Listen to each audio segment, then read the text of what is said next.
As the pale winter sun brushed softly against the golden windows of Christian VII's palace, Denmark awoke to a new chapter in its royal story. It was not an evening of chandeliers and shadows, but a bright afternoon filled with purpose, tradition, and quiet power. On this historic day, Queen Mary stepped forward, not only as consort but as the gentle heart of a nation. The NewYearsLevée had returned to Amalienborg, and for the first time in Danish history, the mayors and regional council chairmen of the entire kingdom were invited to stand within the palace walls. Yet it was not the novelty of the guest list that stirred the room. It was the presence of a queen who carried centuries of legacy with grace born from humility.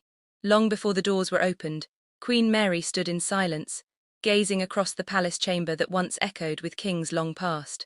A woman who began life far from European palaces was now preparing to welcome Denmark's leaders, not from a throne of distance, but from a place of heartfelt connection. Her story was not written in marble halls, it was written in courage. When Queen Mary entered, the room seemed to exhale.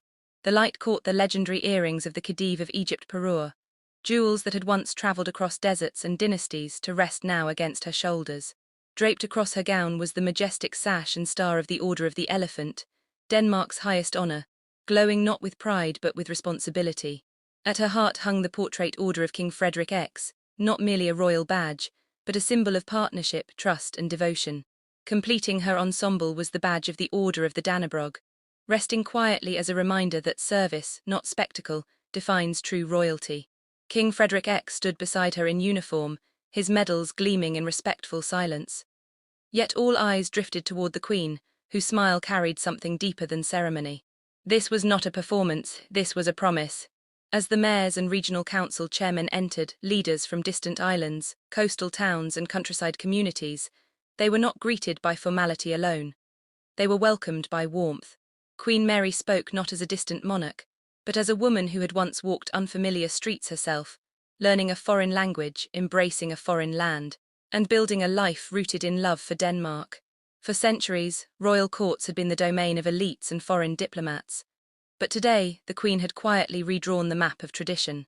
By inviting the nation's local leaders into the palace, she turned marble into meaning and history into home. There was no music, no evening candlelight. Only the steady glow of the winter afternoon and the soft murmur of conversation. And in that stillness, something extraordinary happened. Denmark felt smaller, closer, united. Later that day, another levee awaited the diplomatic corps at Christiansborg Palace.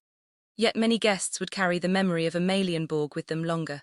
Because it was there, under the clear Danish sky, that Queen Mary transformed a court event into a human moment.